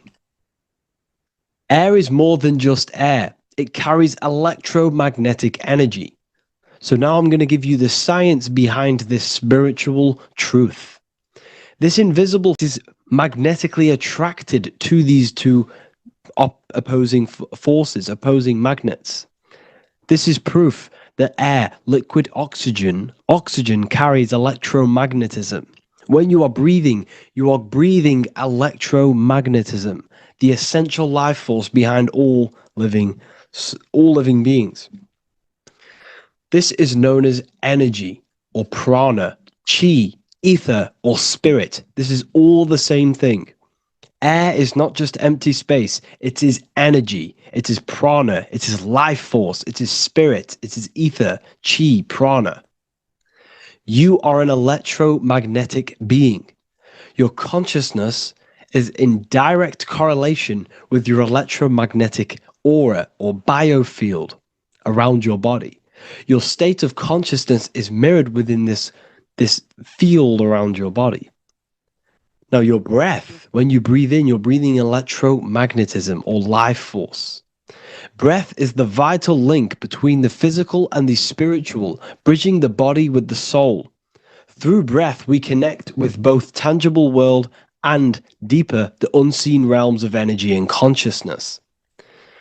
Breathing deeply and properly elevates our consciousness, enhancing the brain's functions, heightening the sensitivity of our five senses. It also brings a profound calmness to the mind, creating a state of clarity and inner peace. Like I said earlier, breathing properly is the fastest way to elevate your consciousness. It is the fastest way, because breathing, when you stop breathing, what happens? You lose physical consciousness. Your body will shut down if you do not breathe in this vital electromagnetic energy in the oxygen. If your body does not get this for 5 minutes or however you can last without breathing, this makes you lose physical consciousness. Your body will not survive without this essential life force energy. Therefore, air is one of the most overlooked things. This is why we see the symbolism of Buddha having a big belly. Why does he have a big belly? Because it's symbolizing breath work, proper spiritual breath work, the certain teachings of breath work, of when you breathe in through the nose, you have to breathe in through the nose. You don't want to breathe in through the mouth, because the nose acts as a filter which catches dust particles and filters out the air before it enters the lungs. The mouth does not do that. The nose is for breathing inward. We breathe in through the nose, and when we breathe in, we breathe into our belly, not our lungs. When we breathe into our belly and our belly expands outwards, we are then moving this energy down from the nose down the spinal column. And when we breathe back out, the belly goes in, which is raising the energy up the spinal column, back out through the mouth. This is the true way of breathing, because when we breathe, we are moving energy. We are moving electromagnetic energy. When we breathe in through the nose, the energy travels down the spinal column. And when we breathe out, we are raising this energy back up the spine, some of it going out the mouth, and some of it reaching the brain, activating dormant brain cells in the brain. But when we breathe, we need to make sure we are using 100% of our lungs' capacity, because the lungs is what transforms this special energy into consciousness, physical consciousness. So this is why Buddha has a big belly. It's not because he was fat. It's not because he was overweight. It's symbolism. It's symbolism of breath work. So try this. Do this for 2 minutes while you watch this video. Breathe in through the mouth as hard as you can until you no longer can fill any more air into your lungs and belly. Breathe it into your belly, not your lungs. And breathe out through the mouth. Do this for 5 minutes or 2 minutes, however long. I promise you, breath affects your consciousness. You will notice the difference. If you do it quicker, the quicker it'll affect your consciousness, and you might go lightheaded. But that lightheaded is you activating your spirit, your energy body. So try this just when watching this video. When you breathe consciously, you are renewing both your energy body and astral body, aligning your consciousness with a higher state. This practice feeds new life force energy into the body, revitalizing and enhancing your overall well-being. Like I said, your brain requires the most amount of oxygen. When we have shallow breathing, this is reducing the brain's capacity. Because when we are not breathing properly, which 98% of people are only using a third of their lungs' capacity, we are essentially only using a third of our consciousness, because your breath is directly correlated to your consciousness, your state of consciousness. When you breathe in through the mouth, out through the mouth, out in through the nose, out through the mouth, consciously and deeply for 5 minutes, you will notice that your senses are more powerful and sensitive. Your brain is quicker.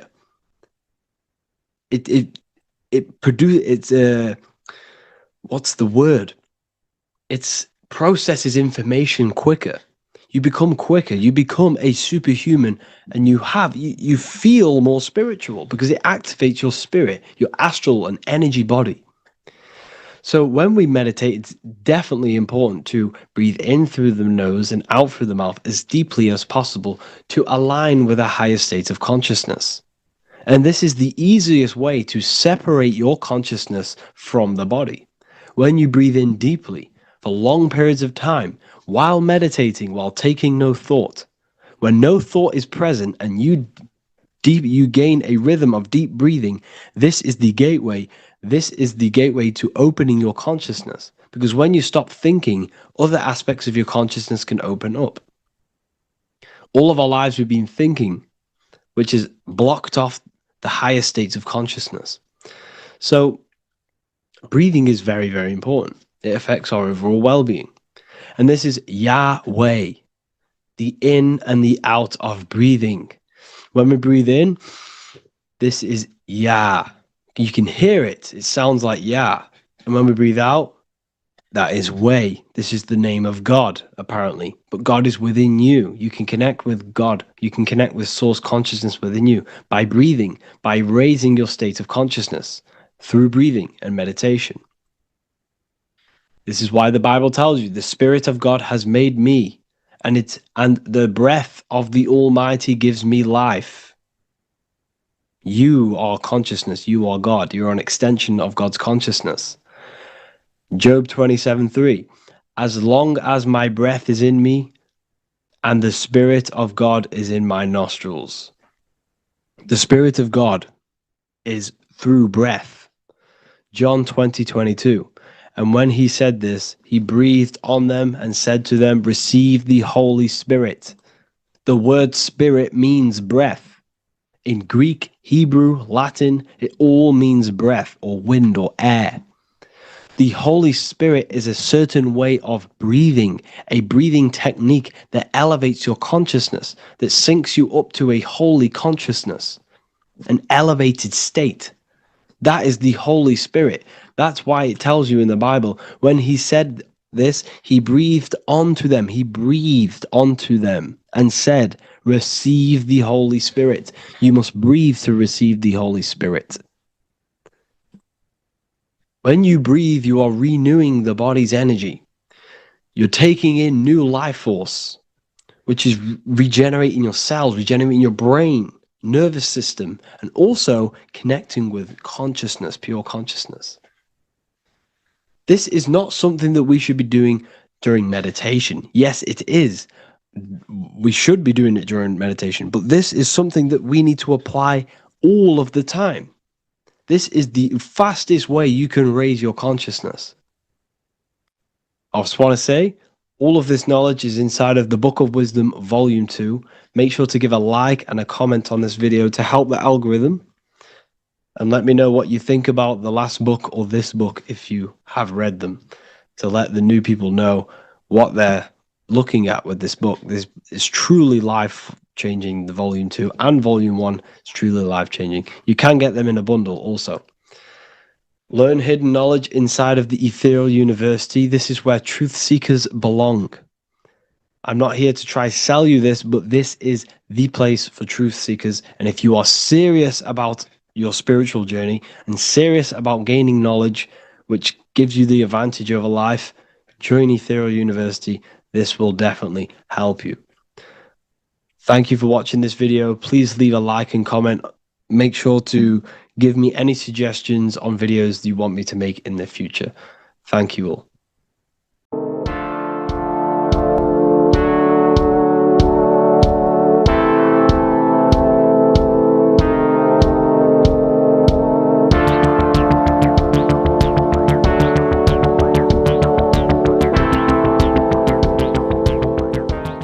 Welcome back everyone to another video. Today we're going to cover everything that you need to know about the mind, starting with the two aspects of the mind, the conscious and the subconscious. The male aspect of your mind is the conscious. This is the 10% of your mind. The conscious part of your mind is only aware of everything around you, your vision, your sight, your smell, your taste, your hearing, and your current state of emotion and thought. Every thought that you consciously think about has an emotion directly attached to it. That emotion is then impressed onto the subconscious part of the mind. The subconscious part of the mind is the female aspect of your mind. It is also a whopping 90% of your mind. Subconscious mind is controlling all of the subconscious processes which happen within your body. For example, your subconscious mind is controlling your heartbeat, your digestion of food, and all of the things that you do not have to tell the body to do. It is the hidden part of our mind which is controlling all of the hidden things. The subconscious mind is like a recording supercomputer.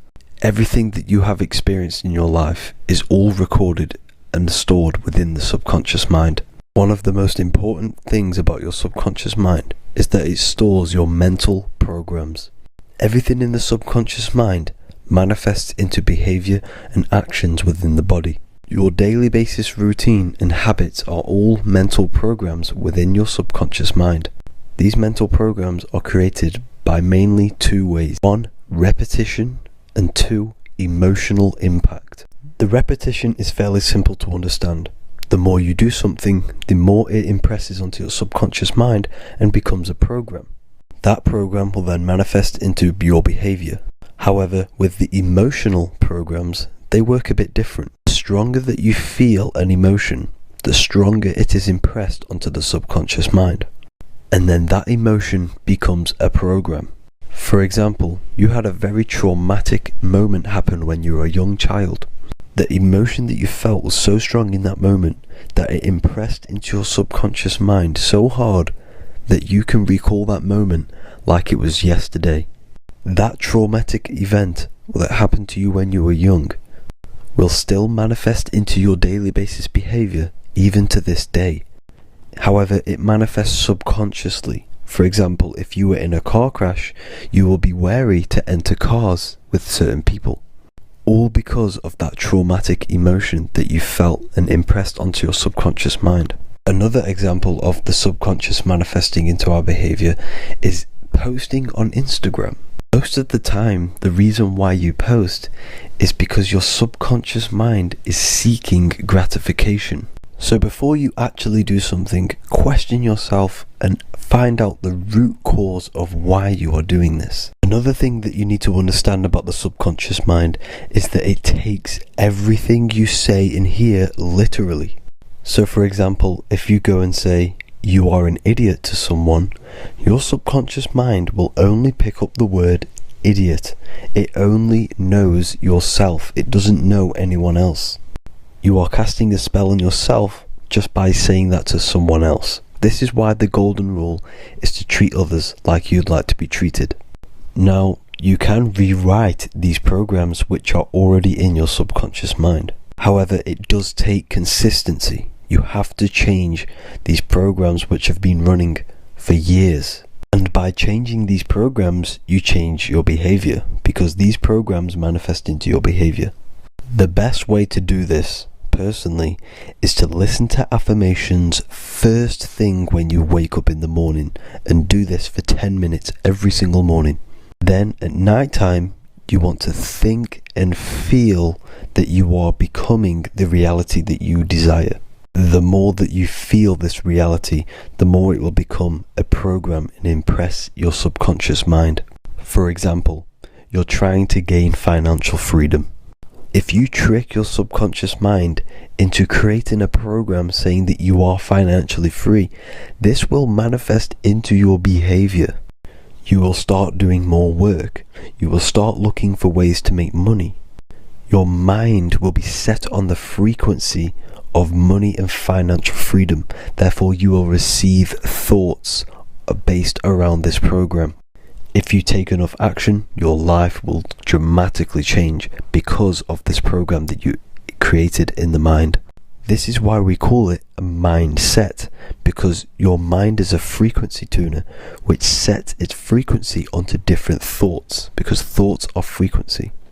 If you fill your mind with a specific frequency, you will gain thoughts and ideas based around that frequency. To create a stable mind, you need to master your emotions. You need to change your mindset. Everything that you experience is neutral. Based upon the mindset that you see it, you either give it a positive or negative charge. By understanding this deeply, you will then control your emotions. I hope you gained some wisdom and enjoyed this video. Please, if you can, leave a comment and a like, and subscribe to the channel if you like this content. Love and light to you all.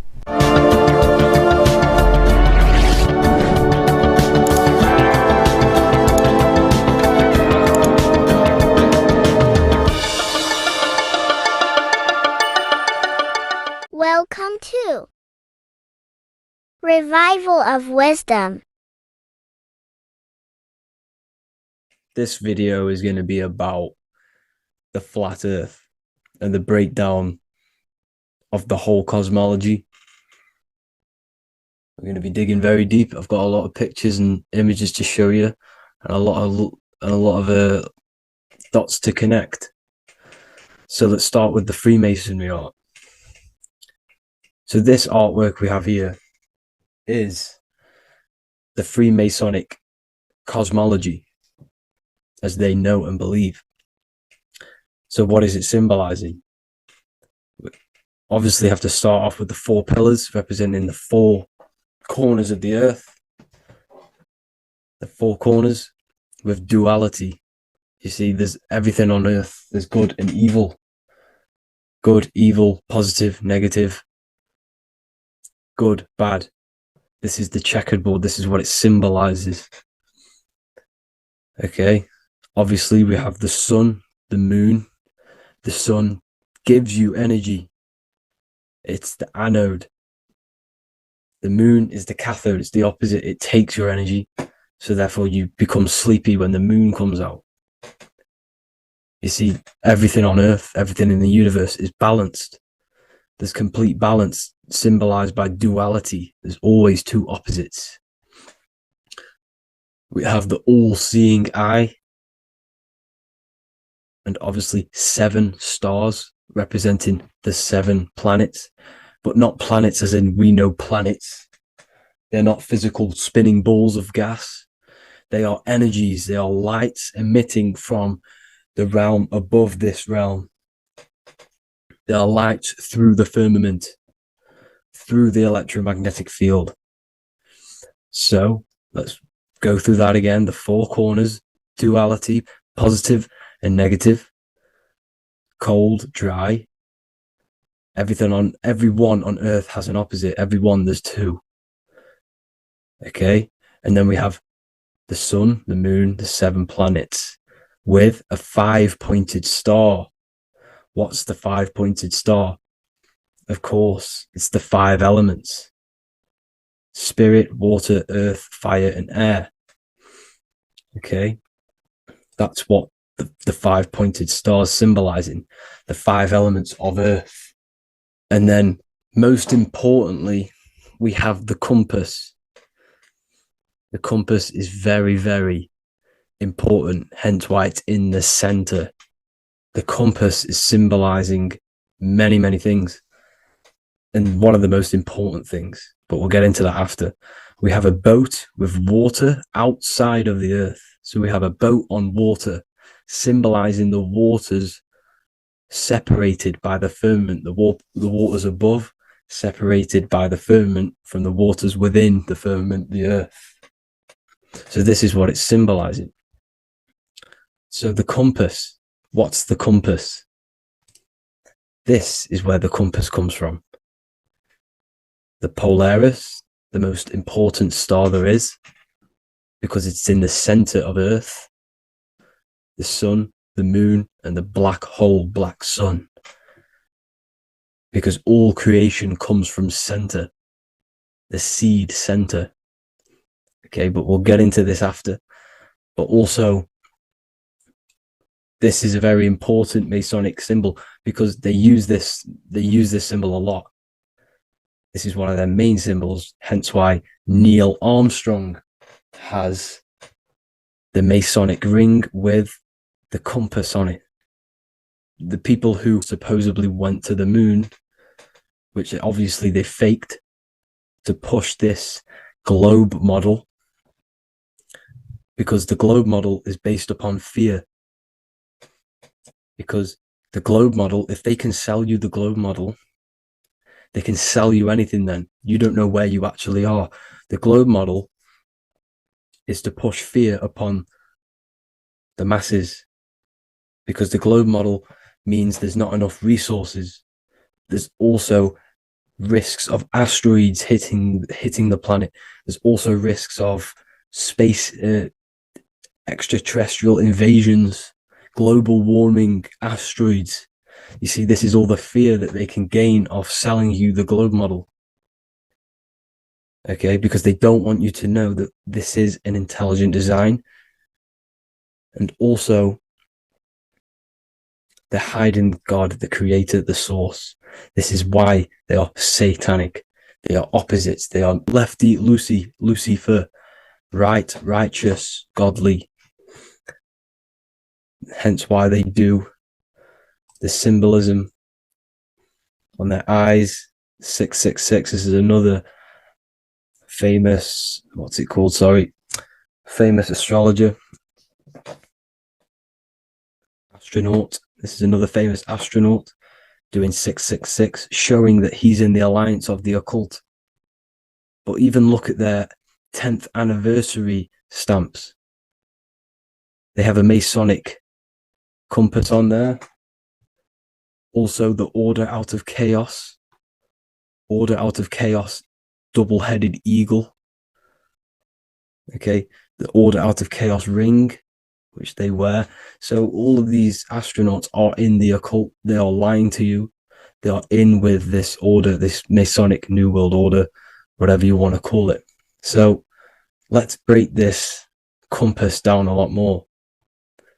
Because as I showed you here, the center, okay, this is what the compass is symbolizing. Let's go into the North Pole map. This is from 1595. This is a rough estimate of where this map came from. It's from around the 1500s to the 1600s, maybe 1400s. There's not an actual set date on this map because obviously our history has been tampered with. But let's break down this map and the symbolism that they use towards this map, because this map is the map of the North Pole. Okay, so in the center, we have the black rock symbolizing the tower, the pole, North Pole. And what's on top of the North Pole? Obviously, it's Polaris. North Pole and Polaris. Okay, with the 4 islands around the center.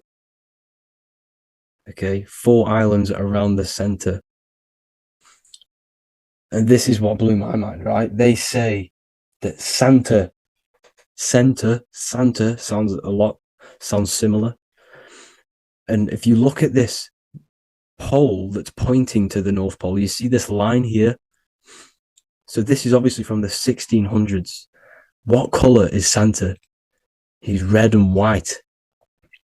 Just like this map pointing to the center is red and white. And Santa comes from the North Pole. So it's not a coincidence that they use red and white. They're mocking this map because obviously they took over after the 1500s, 1600s. They took over around the 1800s. So they're mocking this map with Santa coming from the North Pole with this red and white line to the North Pole. Notice the 4 islands. Okay. Like windows, their symbol, they obviously in the occult, they're part of the New World Order, is symbolizing these 4 islands with the blue behind it for the water. Okay, so this is another occult logo. They're symbolizing this center because the center is so important. Okay, we'll get into that. Also, we have the Mayan cosmology. This is the Mayan cosmology. This is what they created. This is their artwork with also 4 major lands around the center. You see this 4 with green in between them all. 4 major lands with the underworld. You see this underworld is also symbolized by the Masons with the coffin of the skull and bones, the deceased, the dead. Okay, so this is also mentioned in the Book of Enoch. Okay, and it's called Sheol. Sheol, the underworld. Okay, and in the Book of Enoch, it says all spirits of the dead go to these hollow places, that they will wait until their appointed time of judgment. And it also says in the Book of Enoch, there are 4 hollow places underneath. 4 as above, so below, representing the 4 islands. As above, so below. That's where that could link in. Okay. The Book of Enoch is very important because it was found in a cave thousands of years ago. And has a lot of truths about this realm and about this world we live in. So let's go back to the Mayan cosmology. So the ancient cosmology, they all must have had some sort of communication. They must all be at peace with each other because all of their cosmologies link together. See the Greek, Babylonian, Indian, the Celtic, Okay, they're all linked in together. They all knew that they were in an enclosed system with an underworld and obviously a firmament. Okay, so this is what they all knew. They all must have had some sort of communication. They were a lot more advanced than us. They knew the center of the realm. Okay, and obviously the United Nations flag also symbolizes their center. You see how it has like a grid with a circle around the center. It's symbolizing that center of the realm, because that center of Earth is so important. The United Nations flag, all have it. See, some different ones all have that circle around the center. Because the center is the seed. All things come from a center. So the torus field is so important because it is the spark of life. It's the building blocks of the universe, this creation. Because all things have a torus field. Just like an apple with what's in the center of an apple, a seed. Because the center is where the energies hold, is where the energies meet. And it creates that spark of life. Just like your heart is the center of your body. And it has an electromagnetic field. Because the center, all things come from the center. So this is why the North Pole is so important. Because this is why it's so important. Because this is where the creation sparked from. The center. This is where the most electromagnetic energy is stored. So this is why the northern lights come from the center. It's electromagnetic energy.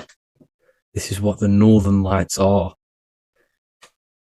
It's being emitted from this black hole in the center. Okay? And obviously what else is on the center? Polaris. Polaris is the center star. Okay? So the center star is what sits on top of this North Pole, Polaris, because it's a pole of electromagnetic energy, symbolized as a black rock, a black hole, pole. You see, because all creation comes from void. Light is born from darkness. Without light, darkness can't be born from light. You see, but light can be born from darkness. This is why darkness is so important. And this is why there's a black hole in the center of our realm, like the black sun. The black sun. The Polaris star, the North Star. You see, so this is this North Pole, Polaris. This is what they're talking about. And this is why compasses are an 8-pointed star, because Polaris is symbolized as an 8-pointed star. This is where a compass will point you to. It will point you to that center. So notice how a compass has this black hole in the middle. You see? And it will point you to this